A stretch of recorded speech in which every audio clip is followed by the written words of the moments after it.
Mwiriwe neza mwese.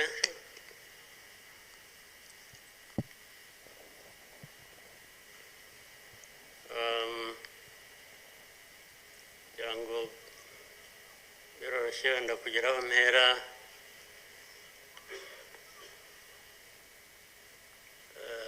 Ndahera ku mateka Bizimana yatubwiye.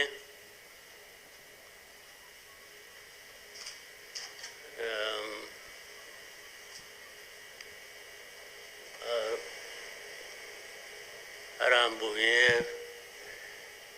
afite ibimenyetso ashingiyeho, ariko ndagira ngo mbanze nshimire mwese abari hano mwaje kwifatanya n'igihugu n'abanyarwanda, cyane cyane mwebwe abaturuka hanze mu bindi bihugu cyangwa abihagarariye hano mu gihugu cyacu.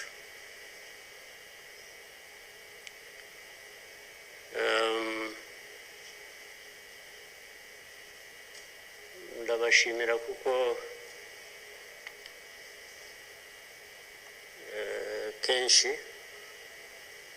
ko dusigaye tubibona ko bisigaye biri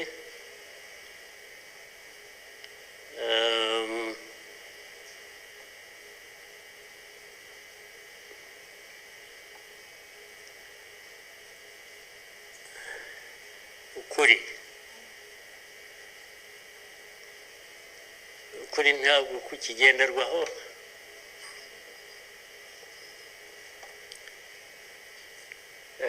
Ni nacyo gituma, ariko reka mvugane, hari umuntu w'inshuti yanjye wigeze kumbaza atari ko wowe nk'umuntu ubaho ute ugahuza bimwe, ndaza kubivuga mu rurimi rw'amahanga, arambaza tubaho ute ugahuza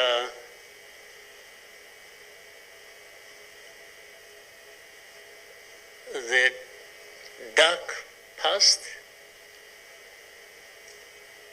and the cruel present.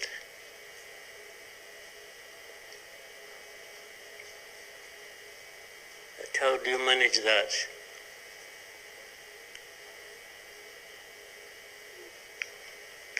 Ariko uko nabyumvaga ntabwo ari igihe yabazaga gusa, yabazaga u Rwanda. Uvuga ngo u Rwanda mubaho muti, with a very dark past and a very cruel present.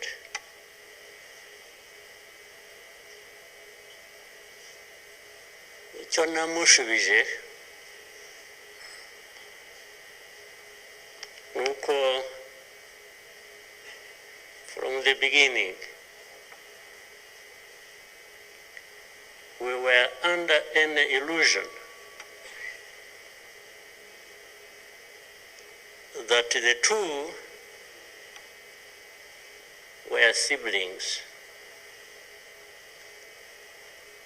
and we had to deal with them as such. You have to deal with the cruel present, knowing that it is very, very much related to the dark past. They are inseparable.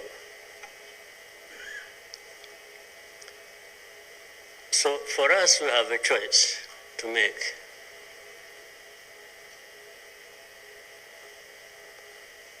You are either crushed in between and you stop existing, or you stand up and fight.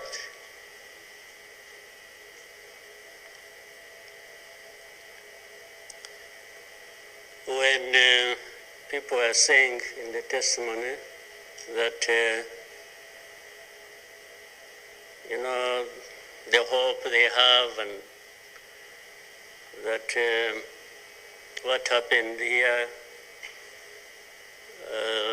30-something years ago will never happen again.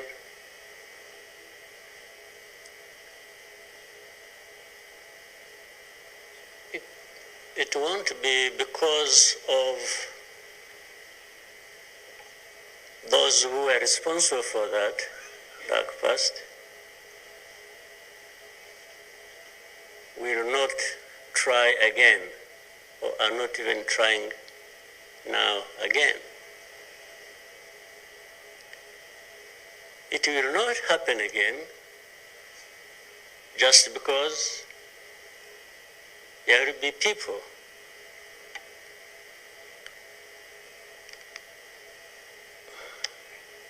who will stand up and fight.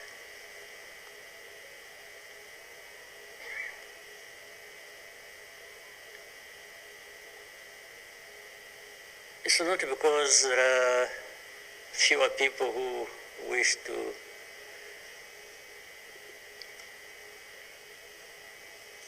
perish or who would have wished us all to disappear, this country to disappear.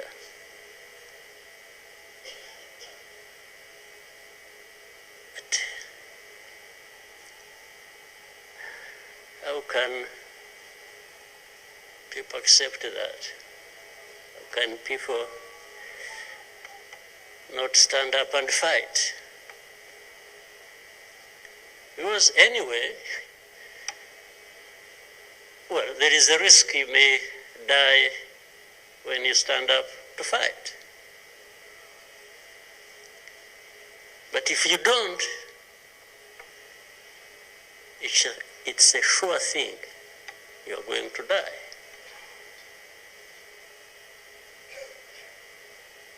So, why don't I try the farmer? Why don't I try to stand up and fight with the chance that you might survive and live on your life as you want it, instead of giving up and you let people treat you as if for you to live, it's a favor that they are going to do for you. Why?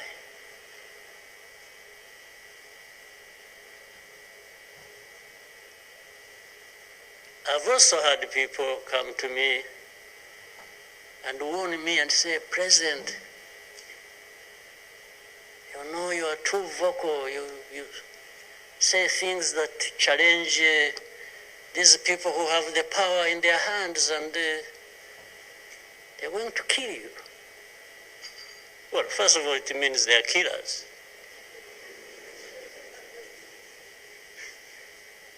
But my answer to them is, you know what? If I were to be there to just accept these things to happen, I don't think I would count myself as living anyway. It's like I would already be dead. To live a life of lies, of pretense,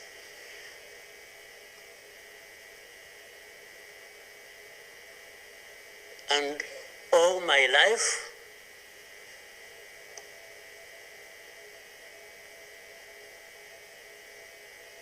to somebody else, I would be dead anyway. So why don't I die fighting?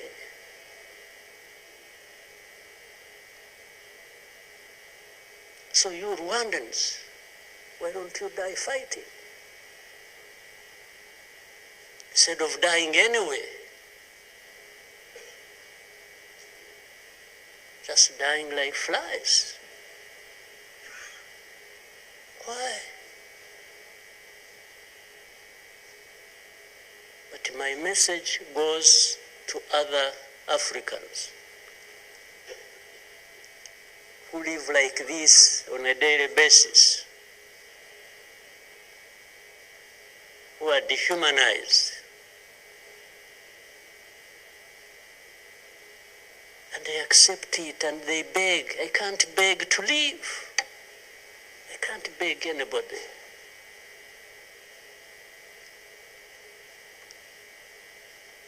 Who will fight? If I lose, I lose. But there is a chance. There is a chance, a significant chance, that if you stand up and fight, you will live.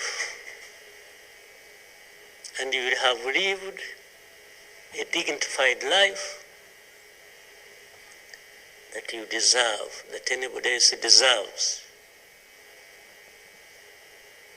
So these people who are there to the UN, they are there to these Western capitals, they are everywhere, they are just saying, Rwanda, this small country, this Rwanda. I mean, you see, when you are talking about Rwanda and ganging up together against Rwanda, you think it's some country that is... Then when I remember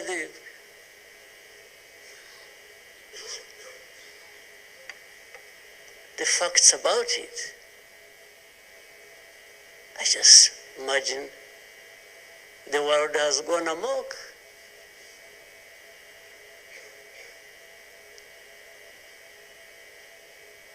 But in the midst of all that,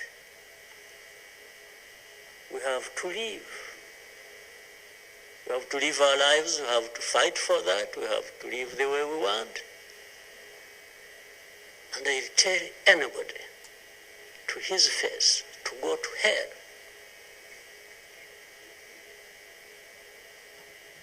If anyone comes around and thinks they can, they come, hey, we're going to sanction you. To what? Go to hell. Just go to hell.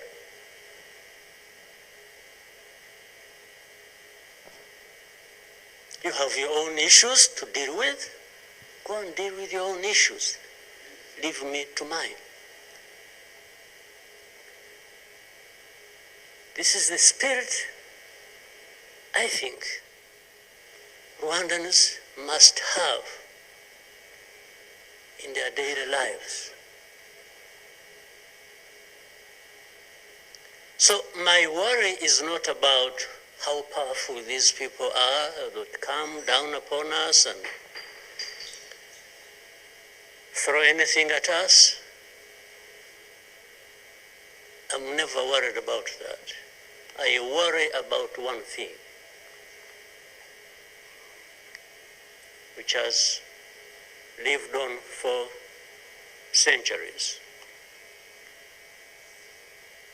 It's for Rwandans. It's for Africans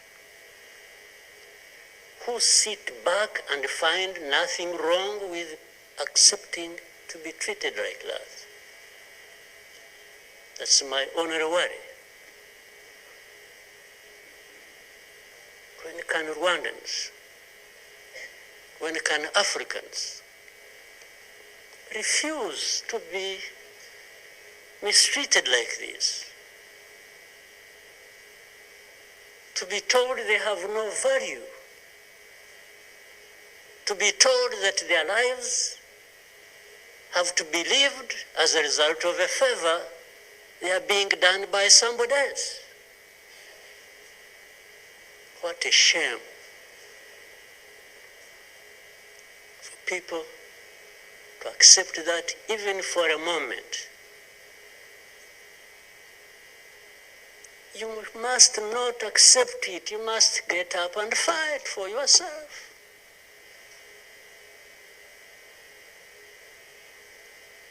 And then you have fools leading countries and being used as puppets.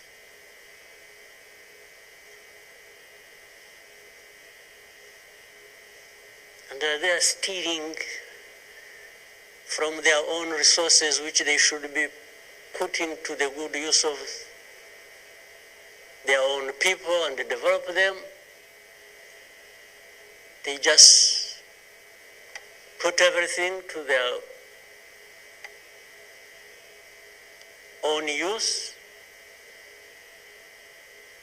find billionaires in a sea of poverty, millions of people going hungry, and their leaders, billionaires, money that has been stolen from the resources of these people, and these are the ones received in Western capitals and praised, and when, Rwanda is being crucified literally at the UN everywhere, these are the ones who show up and everybody else is doing their bidding.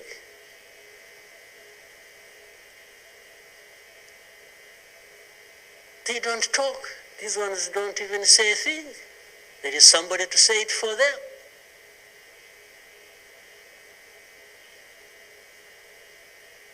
You don't say a thing. Even in meetings where solutions are being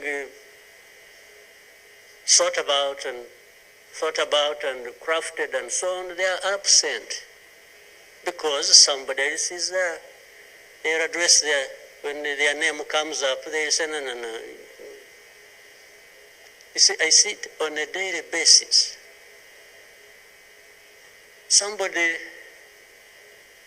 has agents, orders them, pays them to go everywhere preaching hate speech, killing people in broad daylight, setting fire on these people, burning in broad daylight. And when it comes up for discussion, they say, no, it's not this one. No. You see some other people, we look for them. But the person keeps coming up. They say, no, I will take the war to Kigali, I'll remove the government, these Tutsis, we are tired of them, like we were tired of them 31 years ago. Here. And it's okay. These wonderful people, these powerful people who tell us what to do and what not to do, they are okay with that. They are fine with that.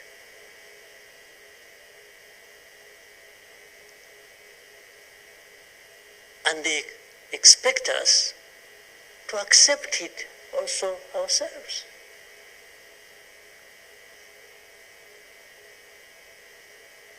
In broad daylight.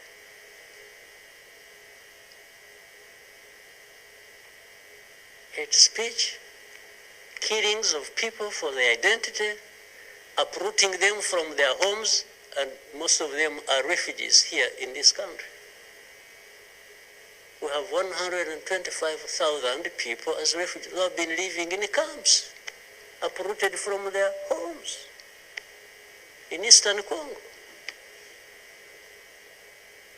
And then these powerful, good people come here and pick 1, 2, 3, another day 5, if there are many, to go and settle them in those beautiful countries of theirs.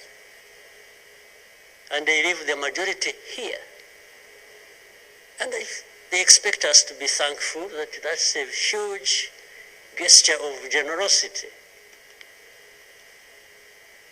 First of all, they take them knowing that these are actually refugees from a neighboring country.